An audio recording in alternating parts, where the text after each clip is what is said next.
नमस्कार। कान्तिपुर समाचारमा आज निषेधाज्ञाका कारण दिनभर धरान बजार सुनसान।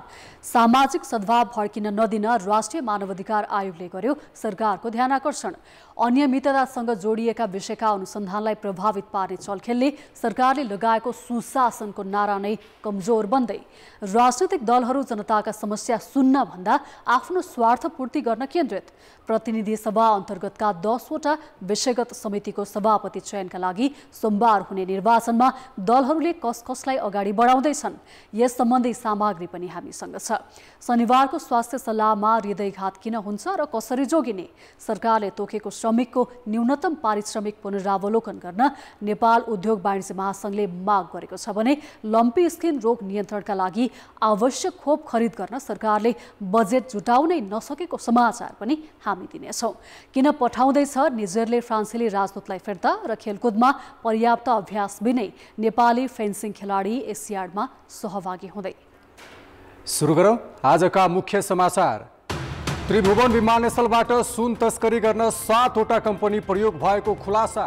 पक्राउ परेका भुजेल दाजुभाइको नाममा मात्रै 5 वटा कम्पनी भेटिए। राजमार्ग विस्तारमा भइरहेको ढिलाइले यात्रु र चालकलाई शास्ति। छोटो समयमै सडक भत्काउने परिपाटीले दुर्घटनाको जोखिम बढ्यो। ट्राफिक व्यवस्थापनमा समेत समस्या। संरचनागत सुधार र आर्थिक विकासका कार्यक्रम ल्याउन सरकार चुक्दा अर्थतन्त्र झन सुस्ताउँदै। राजस्वदेखि वैदेशिक व्यापारसम्म खुम्चियो। साउनको पुँजीगत खर्च पनि कमजोर। फ्रान्सका राजदूतलाई 48 घण्टाभित्र देश छाड्न निजेर सैन्य सरकारको आदेश। सरकार विरोधी काम गरेको आरोप। फ्रान्सेली सेनालाई समेत फिर्ता हुन प्रदर्शनकारीको चेतावनी। र मलेसियामा सम्पन्न 4 देश सम्मिलित महिला T20 सिरिजको उपाधि नेपाललाई। हङकङ DLS मेथड अनुसार 13 रनले पराजित। त्रिभुवन अन्तर्राष्ट्रिय विमानस्थलबाट सुन तस्करी गर्न विभिन्न 7 वटा कम्पनी प्रयोग भएको खुलेको छ। प्रहरीको केन्द्रीय अनुसन्धान ब्युरो CIBले गरिरहेको अनुसन्धानमा त्रिभुवन विमानस्थलबाट सामान ल्याउने बहानामा सुन तस्करी गर्न 7 व्यक्तिको नाममा कम्पनी प्रयोग भएको भेटिएको हो। लेखनाथ कार्की डोलीको नाममा दर्ता गरिएको चुङ्गक इलेक्ट्रिक सप्लायर्स कम्पनीले विद्युतीय सामानको नाममा सुन ल्याएको खुलेको छ। यो कम्पनीको ठेगाना काठमाडौँको बौद्ध राखिएको छ। त्यस्तै सुकेधारामा खोलिएको भुजेल इलेक्ट्रिक सप्लायर्स प्रालीको नाममा पनि सुन ल्याइएको थियो। राजस्व अनुसन्धान विभागद्वारा पक्राउ परिसकेका रामकुमार भुजेललाई यसको सञ्चालक बनाइएको छ। त्यस्तै रामबहादुर भुजेलका नाममा हुँदा इलेक्ट्रिक सप्लायर्स कम्पनी सामाखुसीमा र पवाटी इलेक्ट्रिक सप्लायर्स बाँसबारीमा स्थापना गरिएको छ। यी सबै कम्पनीले विद्युतीय सामानका नाममा भन्सारबाटै सुन तस्करी गराएको CIBको अनुसन्धानबाट खुलेको छ। विकुन्द्र भुजेलको नाममा लाजिमपाटमा खोलिएको दोलखा इलेक्ट्रिक सप्लायर्स प्रालीले इलेक्ट्रिक सामान, ब्रेक प्याड र घडीमा समेत सुन ल्याएको थियो। दिलीप भुजेलको नाममा खोलिएको रेडी ट्रेड प्राली मार्फत ब्रेक प्याडमा राखेर सुन ल्याएको तस्कर समूहले सरिता तामाङको नाममा समेत सरिता सप्लायर्स नामक नयाँ कम्पनी दर्ता गराएको छ। राजस्व अनुसन्धान विभागले पक्राउ गरेका दिलीप भुजेल र रामकुमार भुजेल दाजुभाइका नाममा मात्रै 5 वटा कम्पनी खडा गरिएका छन्। यसपटक सुन तस्करीमा पूर्ण रूपमा चिनिया र चिनिया मूलका व्यक्ति मात्रै संलग्न रहेको देखिएको प्रहरीको बुझाइ छ। हङकङबाट सामान पठाउने कार्यमा केही नेपाली सहयोगी समेत संलग्न हुन सक्ने भएकाले CIBले हङकङ र यसअघि विद्युतीय चुरोट तस्करी गर्ने दुबई र गन्तव्य मानिएको भारतको इन्टरपोलसँग समेत समन्वय गरेको छ। सुनका लगानीकर्ता र पठाउने गिरोह नेपाल बाहिर रहेको खुलेकाले इन्टरपोलसँगको समन्वयमा CIBले अनुसन्धान अगाडि बढाएको हो। तेस्रो पटक प्रधानमन्त्री बनेका पुष्पकमल दाहालले आफ्नो सरकारको मुख्य प्राथमिकता नै सुशासन भएको दोहोर्याउँदै आएका छन्। सरकारले अनियमिततासँग जोडिएका केही विषयलाई अनुसन्धानको दायरामा पनि ल्याएको छ। तर सुशासनको नारा लगाउने दलका नेताहरूले नै अनुसन्धानको चरणदेखि अभियोजनसम्मको प्रक्रियासम्मै प्रधानमन्त्री दाहालमाथि दबाव सिर्जना गर्न खोजेको देखिन्छ, जसले गर्दा सरकारले सुरुवातमा उठाएका विषयलाई निरन्तरता दिन नसक्ने त होइन भन्ने प्रश्न उठ्न थालेका छन्। बालुवाटार स्थित ललिता निवासको सरकारी जग्गा हिनामिना प्रकरणमा नेपाल प्रहरीको केन्द्रीय अनुसन्धान ब्युरो सिआइबीले सङ्गठित र कृत्यको अभियोगमा मुद्दा अगाडि बढाउन सिफारिस गरेको छ। तर जिल्ला सरकारी वकिलको कार्यालयबाट मुद्दा कमजोर बनाउन महान्यायाधिवक्ता मार्फत दबाव सुरु भएको छ। यसले पनि सरकारले यो मुद्दालाई सङ्गठित अपराधमा अगाडि बढाउन नचाहिरहेको प्रष्टै देखिन्छ। अनुसन्धानकै क्रममा पनि पूर्व प्रधानमन्त्री सहित निर्णायक तहमा रहेकालाई उन्मुक्तिको बाटो अपनाइएको आरोप समेत छ। त्यसैगरी नक्कली भुटानी शरणार्थी प्रकरणमा दोस्रो चरणको अनुसन्धानका लागि प्रहरीले 18 जना पीडितको जाहेरी लियो। सुशासनका लागि सुरु भएको प्रयासप्रति सत्तारूढ दलको नेताहरूले असन्तुष्टि जनाएपछि अनुसन्धान अघि बढ्न नपाउँदै गृह मन्त्रालयले 2 प्रहरी वरिष्ठ उपरीक्षक र अतिरिक्त महानिरीक्षकको सरुवा नै गर्यो। सत्ताको प्रमुख घटक नेपाली काङ्ग्रेसका सभापति शेरबहादुर देउवाले गृहमन्त्री नारायण काजी श्रेष्ठको कामलाई लिएर प्रश्न उठाए। पारदर्शी किसिमले गर्नुस् उहाँले भन्नुभएको हो, गर्दाखेरि निष्पक्षतापूर्वक गर्नुस् भनेको हो। सबैलाई चाहिँ दोषी नउम्कोस् र निर्दोष मान्छे नफसोस्, त्यतातिर सरकार सजग रहनुपर्छ भनेर उहाँले भन्नुभएको छ। त्यसलाई हामीले अन्यथा लिएका छैनौँ, लिनुहुन्न पनि। त्यसो त सुन तस्करी प्रकरणबारे अनुसन्धान गरिरहेको सरकारी संयन्त्रमाथि विपक्षी एमाले पनि प्रश्न उठाउँदै आएको छ। सरकारकै नेतृत्व गरेको पार्टी माओवादी केन्द्रका उपाध्यक्ष कृष्णबहादुर महरा र उनका छोरामाथि सुन तस्करसँग जोडिएको विषय पनि अनुसन्धान अघि बढाउन नसक्दा प्रधानमन्त्रीमाथि नै प्रश्न उठेको छ। यस्ता गतिविधिले सुशासनको मुद्दा कमजोर हुने स्थिति देखिने तर्क विज्ञको छ। सरकारभन्दा बाहिरका प्रभावशाली व्यक्तित्वहरू, पार्टीमा रहेका प्रभावशाली व्यक्तिहरूको संलग्नताको कुराहरू आइरहेका छ। चाहे सुन काण्डमा होस्, चाहे ललिता निवासमा होस्, चाहे शरणार्थी प्रकरणमा होस्। त्यसैले ती दलहरूसँग जोडेका हाई प्रोफाइल व्यक्तित्वहरूले नै सरकारलाई यी अनुसन्धानलाई नियन्त्रण गर्न चाहिँ प्रेसर गरेको देखिन्छ र जुन कुरा चाहिँ प्रहरी अधिकारीहरूको सरुवा प्रकरणले त्यो कुराको पुष्टि हुन्छ। गठबन्धन दल र आफ्नै पार्टीभित्रबाट चर्को दबाव खेपिरहेका प्रधानमन्त्री दाहालले सार्वजनिक कार्यक्रममा भने अनियमिततासँग जोडिएका अरू विषयमा पनि छानबिन गर्ने भन्दै आएका छन्। तर अहिले सार्वजनिक भएका र प्रमुख प्रतिपक्षी दलको नेतासँग जोडिएको झापाको गिरिबन्धु टी स्टेटदेखि कैलालीको टिकापुरमा भएको भनिएको जग्गा हिनामिना प्रकरणको छानबिन गर्न प्रधानमन्त्रीले सक्छन् कि सक्दैनन् भन्ने प्रश्न उठेको छ।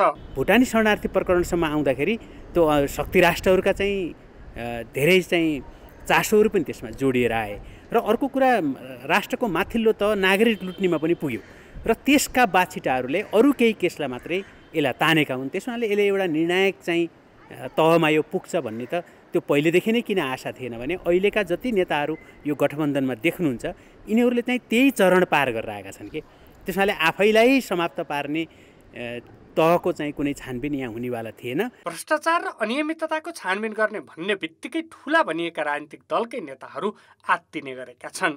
अनुसन्धान प्रक्रियामा राजनीतिक स्वार्थ र दबाव सिर्जना हुने स्थिति बन्दै जाँदा सरकारले अन्य भ्रष्टाचार र अनियमितताको छानबिन गर्ला र जनतालाई सुशासनको प्रत्याभूति देला भनेर विश्वास गर्ने आधार कमजोर बनेको छ।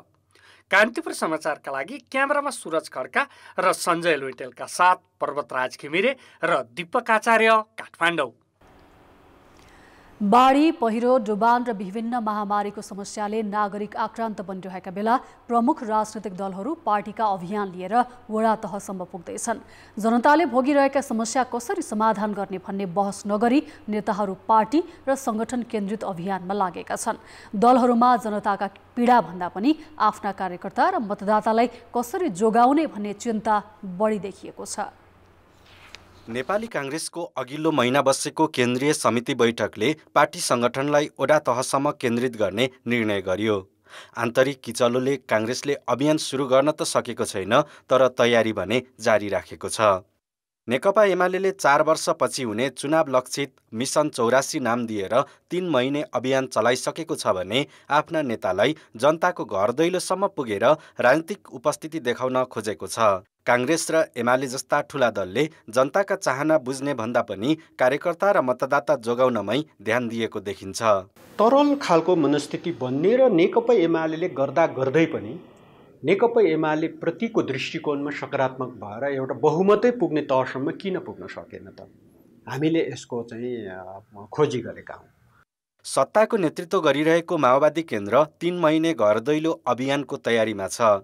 सरकारले गरेका सकारात्मक कामको प्रचार र सङ्गठन विस्तार गर्ने उद्देश्य राखे पनि जनताका समस्या बुझ्ने र सम्बोधन गर्ने एजेन्डा राखेको छैन। तीव्र र घनीभूत रूपमा मिटिङ चलिरहेको छ। यो प्रारम्भिक पहल कदमीले के सङ्केत गर्छ भने यो अभियान चाहिँ हाम्रो प्रभावकारी ढङ्गले सञ्चालन हुनेछ र यसले एउटा उपलब्धि दिनेछ। सत्तारूढ जनता समाजवादी पार्टीले समेत आफ्ना केन्द्रीय सदस्यलाई वडा तहसम्म पुगेर सङ्गठन विस्तार गर्न निर्देशन दिएको छ। अधिकांश दलको उद्देश्य राजनीतिक स्वार्थ नै देखिन्छ। आम जनतासँग जोडिने उद्देश्य पनि यो 3 महिनामा हामीले पुरा गर्नेछौँ। आम जनतासँग कसरी जोडिने हो, हामीले गरेका कामहरू अथवा हाम्रा उद्देश्य सिद्धान्तका बारेमा हामीले आम जनतालाई प्रत्यक्ष रूपमा सुनाउने उद्देश्यले पनि यो 3 महिनासम्म काम गर्नेछौँ र आफ्नो पार्टी सङ्गठनलाई पूर्ण रूपले आवधिक गर्नेछौँ। पञ्चवर्षीय योजनाको आधारमा जुन पहिले राजनीति गरिन्थ्यो त्यसबाट अब पार पाउने स्थिति रहेन।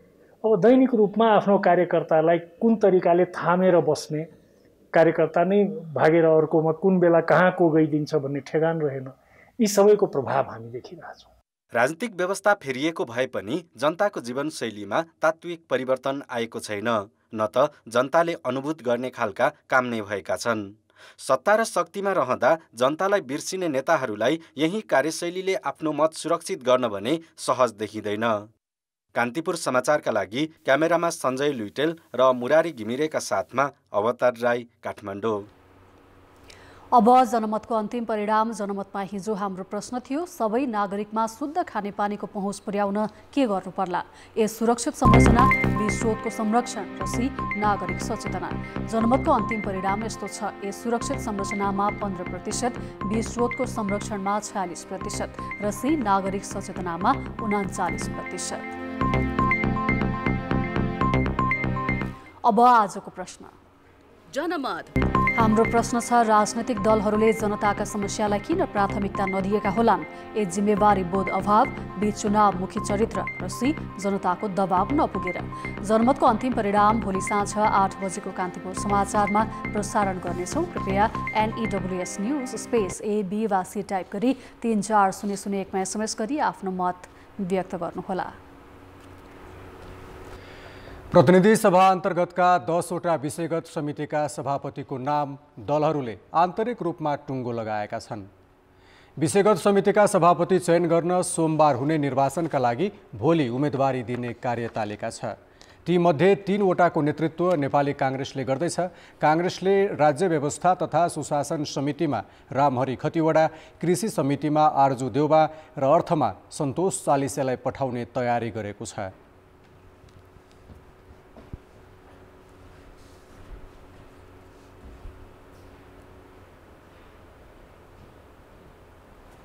समावेशिता पनि गर्नु पर्यो, अरू पनि चाहिँ त समावेशिता जति हुन सक्छ सकेसम्म समावेशी बनाउनु पर्यो हैन। त्यो एउटा विषय भयो। अर्को चाहिँ त रुचि पनि भयो अनि सम्बन्धित क्षेत्रमा काम गरिराखेका कुरा पनि भयो, अनुभव पनि भयो। ती सबैलाई आधार बनाएर हामी निर्णय गर्छौँ। विपक्षी एमाले पाएको 2 समिति मध्ये सार्वजनिक लेखा समितिमा ऋषिकेश पोखरेल र महिला बालबालिकामा समितिमा किरण शाहलाई पठाउने तयारी गरेको छ। सामान्यतया लेखा समितिमा ऋषि पोखरेल मान्यज्यूको एउटा निर्णय भइसकेको छैन, चर्चाको विषय हो। यो चाहिँ निर्णय भएपछि बोल्ने कुरा हो। लगायत अरू पनि मान्यज्यूहरू हुनुहुन्छ। त्यसै गरी महिला तथा बालबालिकामा पनि विभिन्न मान्यज्यूहरू हुन्छ। भोलि बिहानसम्म करिब निर्णय हुने अवस्था बन्छ। माओवादी केन्द्रले कानुन न्याय तथा मानव अधिकार समितिमा विमला सुवेदी र पूर्वाधार विकास समितिमा माधव सापकोटालाई पठाउने तयारी गरेको छ। सत्ता गठबन्धनका अन्य दलहरू एकीकृत समाजवादी, जसपा र जनमतले एक समितिको सभापति पाउनेछन्।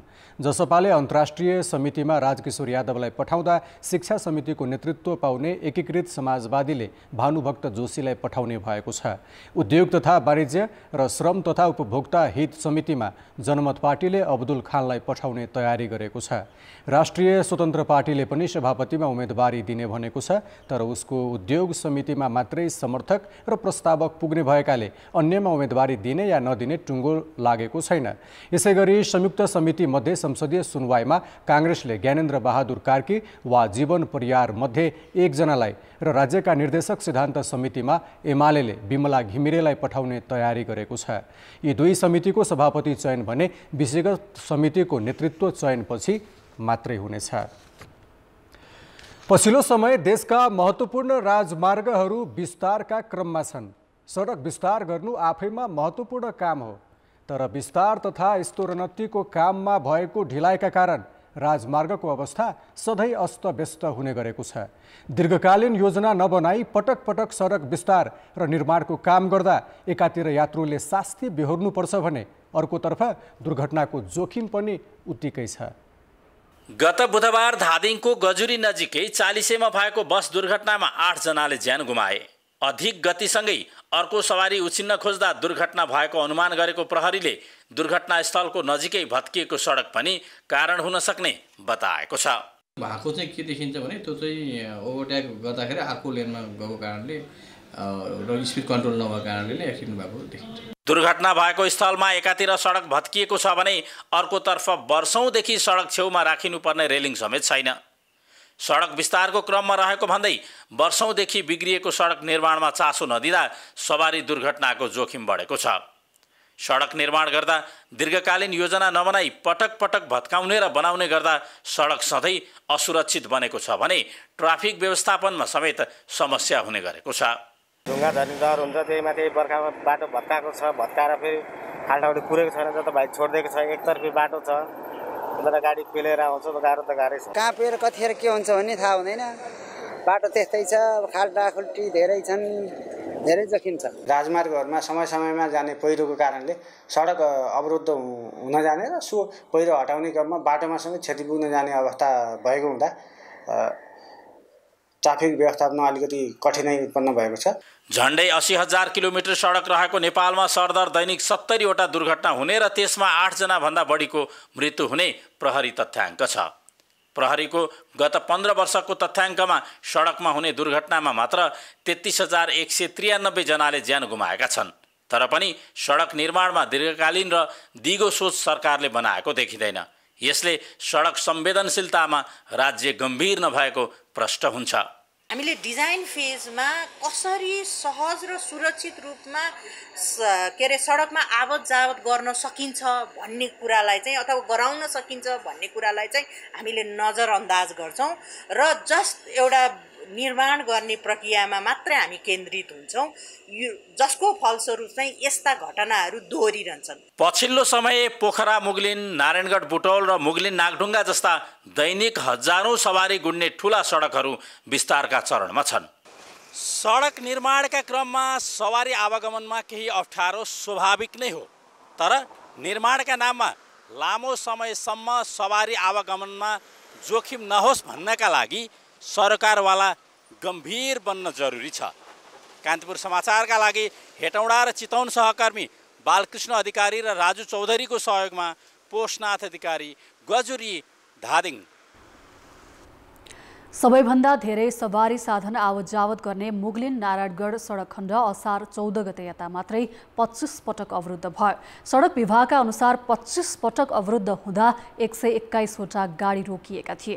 हजारौं यात्रु प्रभावित भए। पहिरोका कारण बिग्रिएको सडक मर्मतका लागि समय लाग्ने गरेको डिभिजन कार्यालय चितवनका प्रमुख रमेश पौडेलले जानकारी दिए। दिनौजसो सडक अवरुद्ध हुने गरेको सडक विभागले जनाएको छ। अब जनताको आवाज हामीले आज 7 प्रदेशमा सोधेका छौं। सडक मर्मतका नाममा अलपत्र छाड्ने र काम नगर्ने बेथिति रोक्न के गर्नुपर्ला?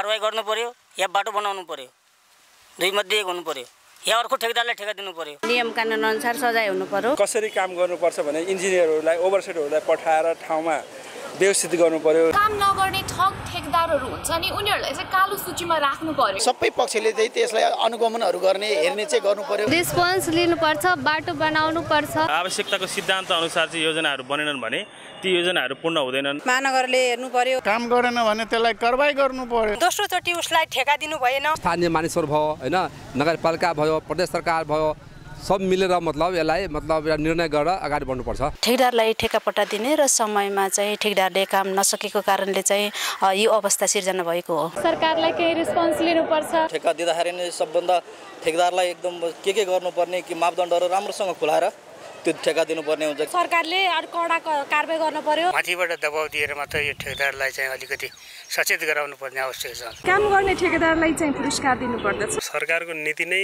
त्यस्तै खालको छ, जति नै उनीहरूले काम गर्न छोड्यो त्यति नै उनीहरूको म्याद थपिदिने। 1 नम्बर 2 नम्बर 3 नम्बर क्याटेगोरी राखेर यिनीहरूलाई कारबाहीको दायरामा राख्नुपर्छ। यहाँका बासिन्दाले पनि पहल गर्नु जरुरी छ। ठेकेदारले पेमेन्ट गर्दा गर्दै पनि काम गर्न सकेन भने त्यो ठेकेदारलाई चाहिँ सजायको भागीदार पनि बनाउनु पर्यो र उसको सम्पूर्ण कामहरू चाहिँ रोकिदिनु पर्यो। जिम्मेवारी बोध गरेन भने यस्ता समस्याहरू हाम्रो देशमा निरन्तर चलिरहन्छन्।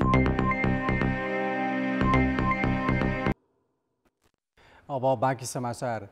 सनातन हिन्दूवादी धार्मिक सङ्घ संस्थाले धरानमा आज गर्ने भनिएको सद्भाव र्याली स्थानीय प्रशासनले लगाएको निषेधाज्ञाका कारण इटहरीको पानी पियामा सम्पन्न भएको छ। जिल्ला प्रशासन कार्यालय सुनसरीले डेङ्गीको कारण देखाउँदै धरानमा निषेधाज्ञा जारी गरेपछि र्याली हुन नसकेको हो। धरान प्रवेशमा रोक लागेपछि धरान र इटहरीको सीमा क्षेत्र पानी पियामै सभा गरिएको हो। धरानमा शुक्रबार राति 12 बजेदेखि आज राति 12 बजेसम्मका लागि निषेधाज्ञा जारी गरिएको छ। निषेधाज्ञा जारी गरिएसँगै ठूलो सङ्ख्यामा प्रहरी परिचालन गरिएको छ। शनिबार धरानमा श्री वैष्णव परिषद नेपाल, विश्व हिन्दू परिषद नेपाल, समग्र वैदिक सनातन समुदाय लगायतले र्याली गर्ने तयारी गरेका थिए। धरानमा निषेधाज्ञाका बावजुद धार्मिक तथा सद्भाव र्याली निकाल्न इटहरीबाट धरान हिँडेका प्रदर्शनकारीलाई प्रहरीले तरहरा स्थित पानी पियाको जङ्गल क्षेत्रमै रोकेको थियो।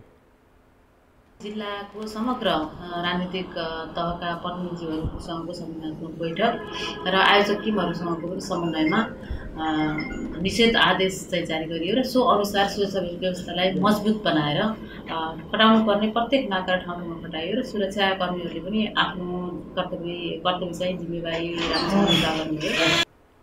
धरान प्रवेशमा प्रहरीले रोक लगाएपछि इटहरी लगायत विभिन्न ठाउँबाट आएका हिन्दूवादी प्रदर्शनकारीले बीचैमा कोण सभा गरेका हुन्। कोण सभालाई विभिन्न धर्मगुरुहरूले सम्बोधन गरेका थिए। निषेधाज्ञाका कारण धरान आज दिनभर सुनसान बन्यो। राष्ट्रिय मानवाधिकार आयोगले सुनसरीको धरानमा साम्प्रदायिक हिंसा भड्किन सक्नेतर्फ संवेदनशील बन्न सरकारको ध्यानाकर्षण गराएको छ।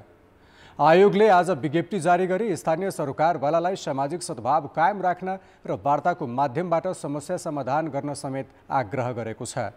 आयोगका प्रवक्ता टीकाराम पोखरेलले जारी गरेको विज्ञप्तिमा साम्प्रदायिक हिंसा भड्किन सक्ने र शान्ति सुरक्षा खलबलिन सक्नेतर्फ संवेदनशील हुँदै संयमता अपनाउन एवं सामाजिक सद्भाव कायम राख्न भनिएको छ। एक आपसमा देखिएका विमतिलाई वार्ताका माध्यमबाट समाधान खोज्न समेत आयोगले सबै पक्षसँग आग्रह गरेको छ। आयोगले धरानमा भइरहेका घटनाको अनुगमन समेत गरिरहेको जनाएको छ। यसैबीच नेपाली कांग्रेसका सभापति शेरबहादुर देउवाले धरानमा सामाजिक, धार्मिक र राजनैतिक सद्भाव कायम गर्न अपील गरेका छन्। देउवाले आज विज्ञप्ति जारी गर्दै नेपालको संविधानले सबैलाई आफ्नो धर्म, संस्कृति पालना गर्ने स्वतन्त्रता दिएको र त्यस्तो स्वतन्त्रताको प्रयोग गर्दा अरूको आस्थामा समेत चोट पुर्याउन नपाइने व्यवस्था गरेको स्मरण गराएका छन्। उनले परापूर्वकालदेखि विभिन्न जात-जाति, धर्म, संस्कृति र सम्प्रदायका नागरिक आपसी सम्मान र गहिरो सद्भावले मिलेर बसेको स्मरण गराउँदै राष्ट्र निर्माण र विकासका लागि हातेमालो गर्न समेत आग्रह गरेका छन्। कोशी प्रदेशमा सरकार गठनको प्रक्रियालाई लिएर सत्तारूढ मुख्य घटक नेपाली कांग्रेस भित्रै असन्तुष्टि बढेको छ। कोशी प्रदेशमा मुख्यमन्त्री चयन गर्दा प्रदेशसभा बैठकको अध्यक्षता गरेका व्यक्ति समेत मतदानमा सहभागी भएकोमा कांग्रेसमा असन्तुष्टि बढेको हो। नेता शेखर कोइरालाले यस्तो प्रवृत्तिलाई लोकतान्त्रिक अभ्यास विपरीत भनेका छन्। एउटा त एमालेको उपसभामुख एब्सेन्ट हुनु नै पनि गलत हो। एक दोस्रो कुरा हामीहरूको सांसद जसले त्यो दिन सभामुखको चेयरमा बसेर रुलिङ गरिरहनु भएको थियो उहाँले गएर भोट हाल्नु हुँदैन, त्यो गलत थियो।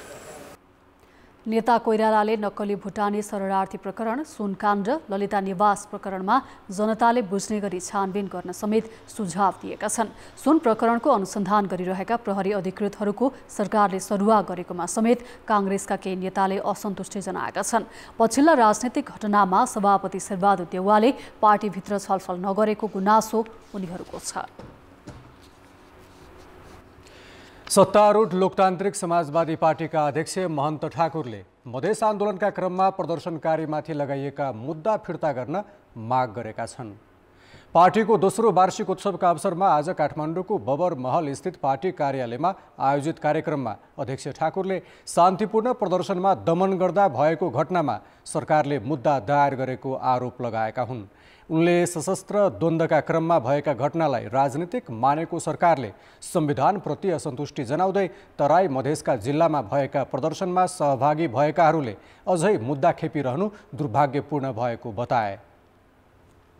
सफर गरिरहेको छ जेलमा र बाहिर तारिखमा छन्, तिनको लागि चाहिँ हामी सबै यहाँ प्रयास गरि नै राखेका छौँ कि जुन सम्झौताहरू भएको छ त्यसलाई लागू गरेर तिनीहरू पनि रिहाई पाओस् र मुद्दाबाट छुटकारा मुक्ति पाओस्। लोसपा नेता राजेन्द्र महतोले पहिचान र संहिता पक्षधर राजनीतिक शक्तिहरू बीच सहकार्यको आवश्यकतामाथि जोड दिएका थिए। जनता समाजवादी पार्टीबाट छुटिएर 2 वर्ष अघि लोसपा गठन भएको हो। उपेन्द्र यादव र महन्त ठाकुर बीचको मनमुटावले जसपा विभाजन भएको थियो। अब शनिबारको स्वास्थ्य सल्लाह, हृदयघातको जोखिम जो कोहीलाई हुन सक्छ। अझ पछिल्लो समय त कम उमेरकामा पनि यसको समस्या बढ्दै गएको छ। हृदयघात किन र कस्ता व्यक्तिलाई हुन्छ अनि यसबाट बच्न के गर्ने लगायतका विषयमा मनमोहन कार्डियोथोरासिक भास्कुलर तथा ट्रान्सप्लान्ट सेन्टरका वरिष्ठ मुटु रोग विशेषज्ञ डाक्टर सूर्य देवकोटासँग सहकर्मी कृपाल गौतमले कुरा गरेका छन्।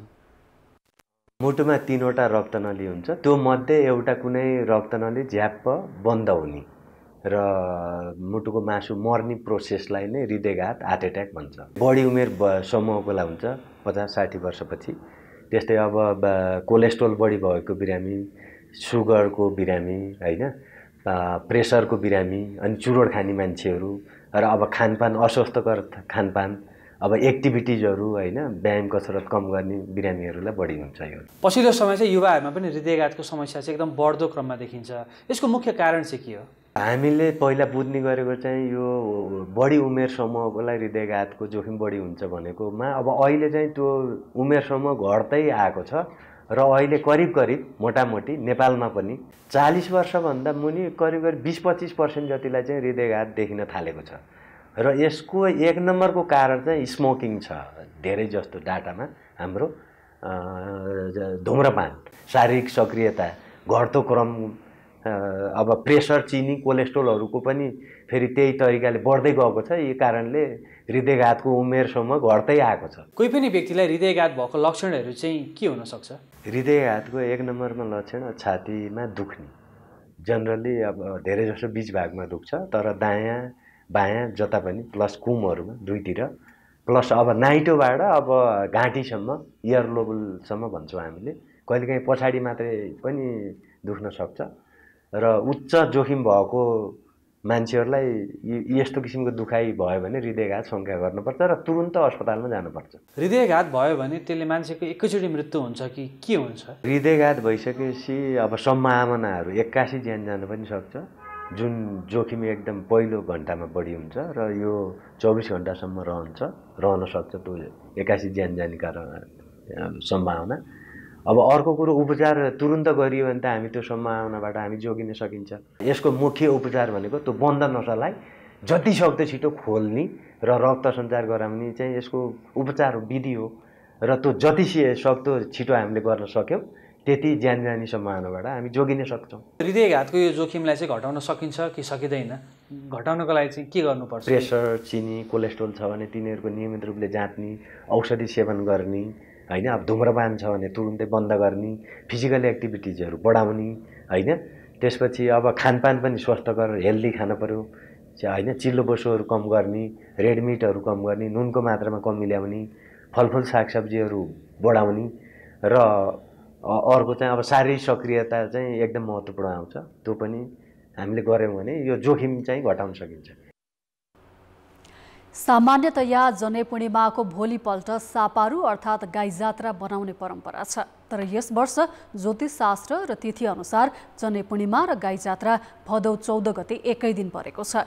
यही कारण अन्यल भएपछि काठमाडौँ उपत्यकाका तीनै जिल्लामा दुवै पर्व अलग अलग दिन मनाइने भएको छ। नेपाल पञ्चाङ्ग निर्णायक समितिले भने ज्योतिषशास्त्र अनुसार प्रतिपदा तिथि टुटेका कारण पूर्णिमा र गाई जात्रा एकै दिन मनाउनु पर्ने जनाएको छ। जनै पूर्णिमा र सापारु एकै दिन परेपछि कुन दिन मनाउने अन्यल भएपछि भक्तपुर नगरपालिकामा सर्वदलीय बैठक नै बस्यो। नगरपालिकाका पदाधिकारी, तलेजुका मूल पुजारी नाइके लगायतको बैठकले 13 गते जनै पूर्णिमा र 14 गते सापारु मनाउने निर्णय गरेको छ। ज्योतिषशास्त्र अनुसार 13 गते बिहान 10 बजेर 17 मिनेटदेखि पूर्णिमा सुरु भई 14 गते बिहान 7 बजेर 49 मिनेटसम्म रहन्छ भने त्यसपछि सापारु सुरु हुने भएकाले छुट्टाछुट्टै दिन मनाउने निर्णय भएको हो। तलेजु मन्दिरमा पनि त्यसै अनुसार धार्मिक विधि हुने भएकाले भक्तपुरवासीले दुवै दिन पर्व मनाउन लागेका हुन्। भक्तपुरमा सबै भक्तपुरवासीले तलेजुमा जहिले गर्यो त्यही दिन गर्नुहुन्छ। 13 गते जनै पूर्णिमा, 14 गते गाई जात्रा हुने भयो। सापारु प्रतिपदाको काम 14 गते हुने भयो।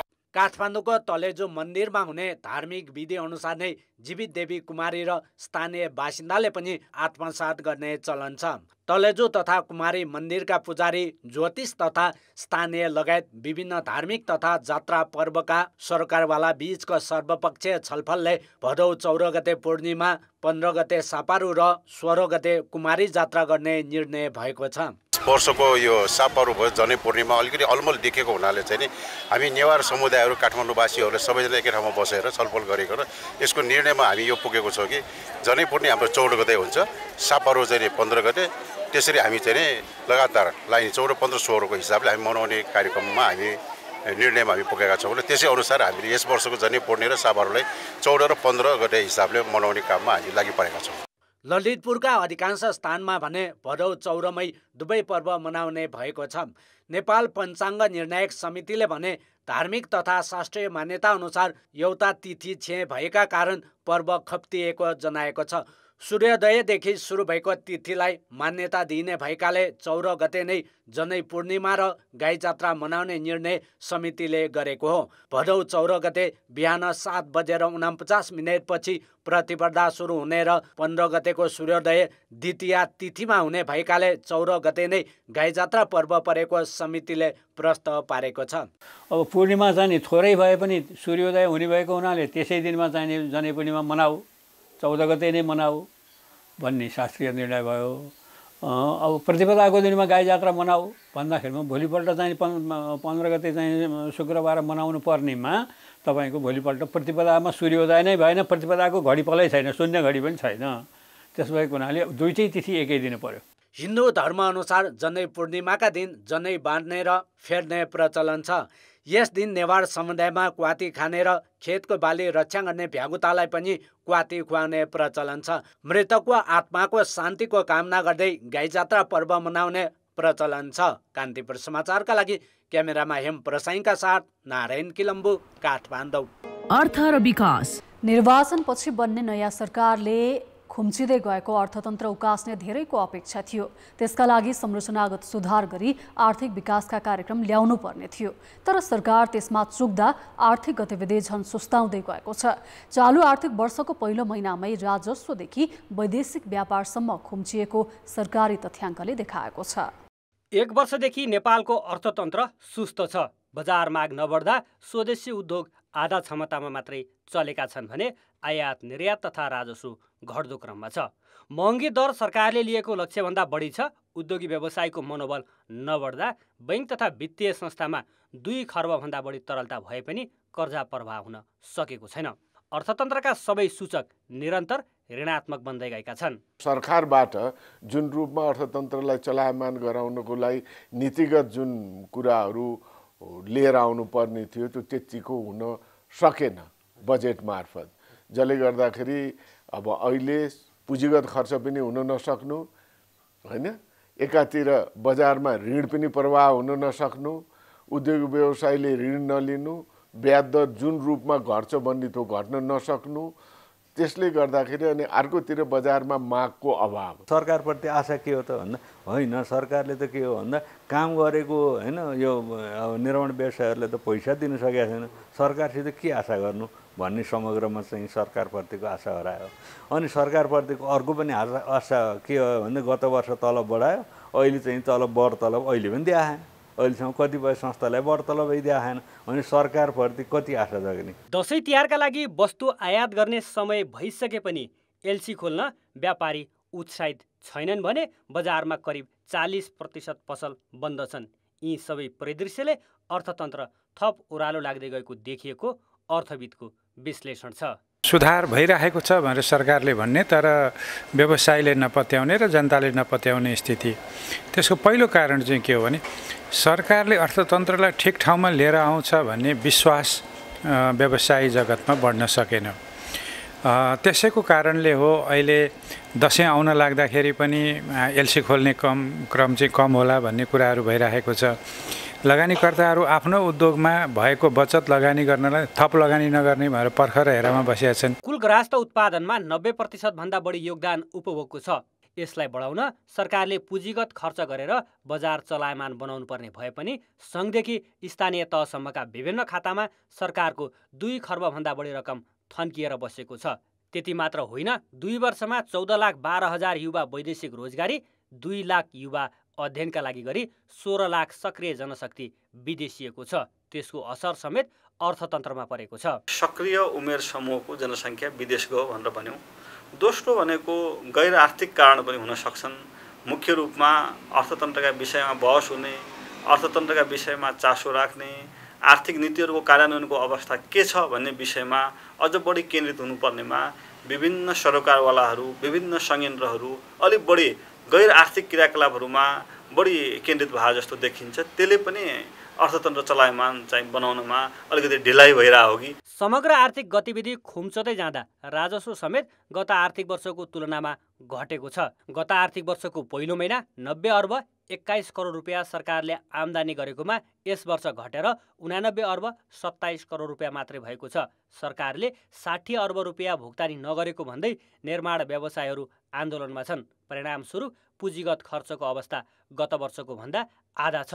गत आर्थिक वर्षको पहिलो महिना 1 अर्ब 50 करोड खर्च भएकोमा यस वर्ष 96 करोडमा सीमित छ। 55 वर्षपछि गत आर्थिक वर्षमा ऋणात्मक भएको राजस्व सङ्कलनको अवस्था यस वर्ष पनि उस्तै छ। कान्तिपुर समाचारका लागि विराटनगर सहकर्मी सुशीला पाठकको सहयोगमा क्यामेरामा राजेन्द्र महर्जनका साथ भरत रावल, काठमाडौँ। लम्पी स्किन रोगका कारण हजारौं पशु मरे पनि रोग नियन्त्रणका लागि कृषि मन्त्रालयले अझै खोप खरिद गर्न पैसा जुटाउन सकेको छैन। लम्पी स्किन रोग नियन्त्रणका लागि 64 करोड रुपियाँ आवश्यक पर्ने भए पनि अहिलेसम्म रकमको जोहो हुन नसकेको मन्त्रालयका सहप्रवक्ता तपेन्द्र प्रसाद बोहराले जानकारी दिए। तत्काल खोप खरिद गर्नका लागि विश्व ब्याङ्कको सहयोगमा सञ्चालित नेपाल लाइभस्टक सेक्टर इनोभेसन आयोजनामा खर्च नभएको करिब 6 करोड रुपियाँ खोप खरिदमा लगाउने बताए पनि विश्व ब्याङ्कबाट सहमति पाउन सकेको छैन। लम्पी स्किन रोग नियन्त्रण कार्ययोजना स्वीकृत भएपछि मात्र खोप खरिदको प्रक्रिया सुरु हुने सरकारले बताएको छ। खोप ल्याउने सन्दर्भमा नेपाल सरकारबाट यो होमोलोगस एलएसटी होमोलोगस र एलएसटी हेटेरोलोगस दुवै प्रकारका खोपको लागि अनुमति दिने स्वीकृति दिइसकेको छ र अहिले पछिल्लो समयमा चाहिँ खोपमा आयात गर्ने चाहिँ इम्पोर्टर्सहरूको चाहिँ सङ्ख्या चाहिँ पहिलाको बढेको छ। सरकारले चालु आर्थिक वर्षमा कम्तीमा किसानका 60 लाख गाई भैँसीमा निःशुल्क खोप लगाउने बताएको छ। तर अहिलेसम्म ल्याएको 13 लाख डोज खोपमध्ये 7 लाख पनि लगाउन सकेको छैन। लम्पी स्किन रोगबाट करिब 50,000 पशु मरेको र 1 खर्ब बराबरको क्षति पुगेको अनुमान गरिएको छ। अब अन्तर्राष्ट्रिय समाचार। निजेरको सैन्य सरकारले राजधानी नियामी स्थित फ्रान्सका राजदूतलाई 48 घण्टाभित्र देश छाड्न आदेश दिएको छ। आफ्ना विदेश मन्त्रीलाई भेट्न नचाहेको र देश हित विरुद्ध काम गरेको आरोप लगाउँदै राजदूत सिल्भे इटलाई देश छाड्न सरकारले आदेश दिएको हो। यस्तै राजधानी नियामी छाड्न चेतावनी दिँदै सेना समर्थक प्रदर्शनकारीहरूले फ्रान्सेली सैन्य शिविर अगाडि प्रदर्शन गरेका छन्। उनीहरूले एक साताभित्र फ्रान्सेली सेनाले देश नछाडे शिविरमै आक्रमण गर्ने चेतावनी पनि दिएका छन्। स्थानीय नागरिकले आफ्नो आन्तरिक मामिलामा युरोपेली मुलुकले हस्तक्षेप गरेको आरोप लगाउँदै आएको र फ्रान्स विरोधी भावना बढिरहेको रोइटर्सले जनाएको छ। खेलकुद समाचार। नमस्कार, कान्तिपुर खेलकुद समाचारमा स्वागत छ। 4 देश सम्मिलित महिला टी20 सिरिजको उपाधि नेपालले जितेको छ। आज भएको वर्षा प्रभावित फाइनलमा नेपालले हङकङलाई डिएलएस मेथड अनुसार 13 रनले पराजित गरेको हो। मलेसियाको बायोमास ओभलमा नेपालले टस जितेर फिल्डिङ गर्ने निर्णय गरेको थियो। हङकङले 20 ओभरमा 6 विकेट गुमाएर 101 रन बनायो। इङ चानले सर्वाधिक 29 रन जोडिन्। मरिना एन्टोनियाले 19 र यास्मिन दसवानीले 11 रन बनाए। सान्जिन शाहजाद 14 र इक्रा सहार 10 रनमा अभिजित रहे।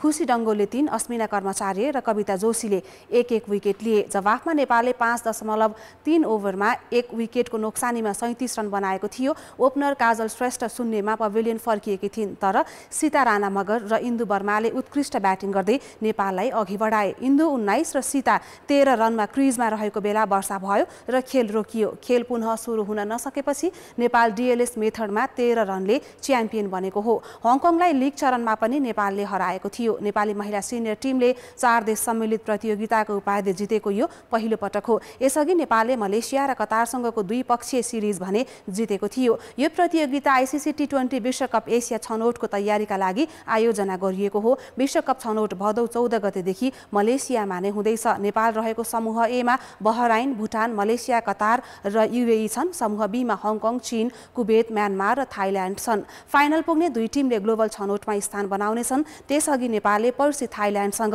एक अभ्यास खेल खेल्ने तालिका छ। फेन्सिङ धेरैले नचिनेको एउटा खेल। ओलम्पिकमा समावेश भए पनि नेपालमा यो खासै परिचित छैन। एसियाली खेलकुदमा तेस्रो पटक सहभागी हुन लागेको नेपाली फेन्सिङमा न धेरै खेलाडी छन् न प्रशिक्षक।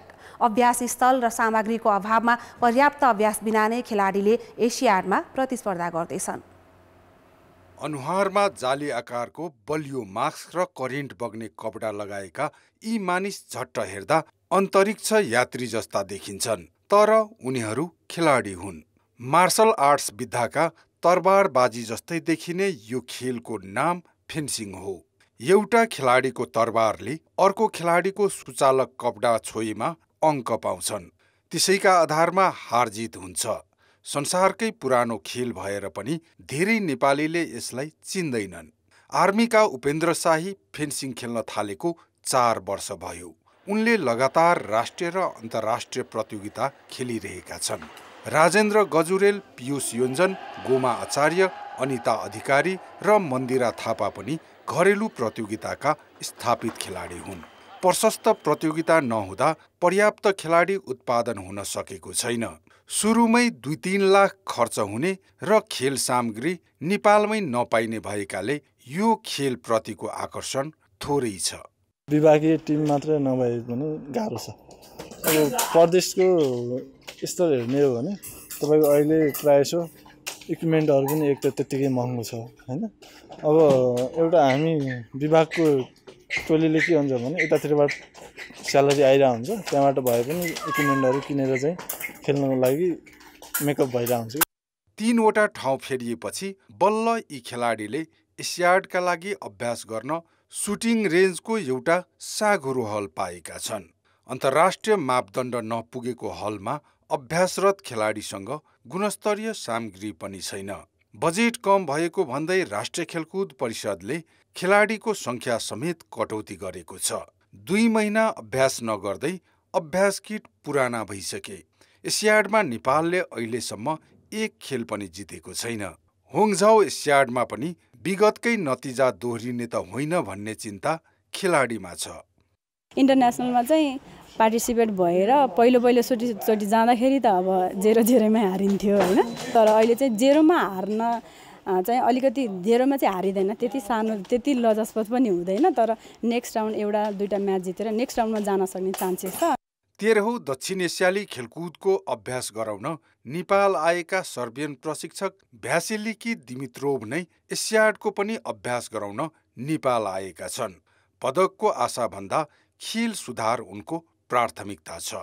To get some good result, it's almost impossible, but our task here is to get the best possible performance in this very strong competition. तीव्र गतिमा खेलिने खेल मध्ये एक हो फेन्सिङ, तर नेपालमा फेन्सिङका खेलाडीलाई टिकाउनै गाह्रो छ। पर्याप्त पूर्वाधार तथा नियमित अभ्यास र प्रतियोगिता भए मात्रै फेन्सिङ खेलको विकास सम्भव छ। कान्तिपुर समाचारका लागि क्यामेरामा रूपक कोइरालाका साथ विनय ज्योति सापकोटा र प्रदीप लेखी, काठमाडौँ। इङ्ग्लिस प्रिमियर लिगमा टोटेनहमले बर्नमथलाई 2-0 गोलले पराजित गरेको छ। लिगमा टोटेनहमको यो दोस्रो जित हो। आज साँझ सम्पन्न खेलमा टोटेनहमलाई जित दिलाउन जेम्स मेडिसन र डेजान कुलुसेस्कीले गोल गरे। मिडफिल्डर पेपे मटरसारको पासमा मेडिसनले 17औं मिनेटमा नै पाहुना टोलीलाई अग्रता दिलाएका थिए। टोटेनहमका लागि उनको यो पहिलो गोल हो। दोस्रो हाफमा टोटेनहमले अर्को गोल थप्यो। 63औं मिनेटमा कुलुसेस्कीले अग्रतालाई दोब्बर बनाएका थिए। बाँकी समयमा बर्नमथले गोल फर्काउन सकेन। जारी सिजनमा 3 खेल खेल्दा बर्नमथ जितविहीन छ। उत्कृष्ट प्रदर्शनलाई जारी राखेको टोटेनहमको 3 खेलबाट 7 अङ्क छ। प्रिमियर लिगमा अहिले म्यान्चेस्टर युनाइटेडले नटिङहम फरेस्टसँग खेलिरहेको छ। नटिङहमले खेल सुरु भएको 4 मिनेटमा नै युनाइटेड विरुद्ध 2 गोल गरेको थियो। 17औं मिनेटमा क्रिस्टियन एरिक्सनले गोल गर्दै दूरी कम गरे। फुलह्यामसँग प्रतिस्पर्धा गरिरहेको आर्सेनलले पनि 19औं मिनेटमा नै गोल खाएको थियो। खेलकुद समाचार अहिलेलाई यति नै। कान्तिपुर समाचार अहिलेलाई सकियो। कान्तिपुर टेलिभिजन हेर्दै गर्नुहोला। नमस्ते।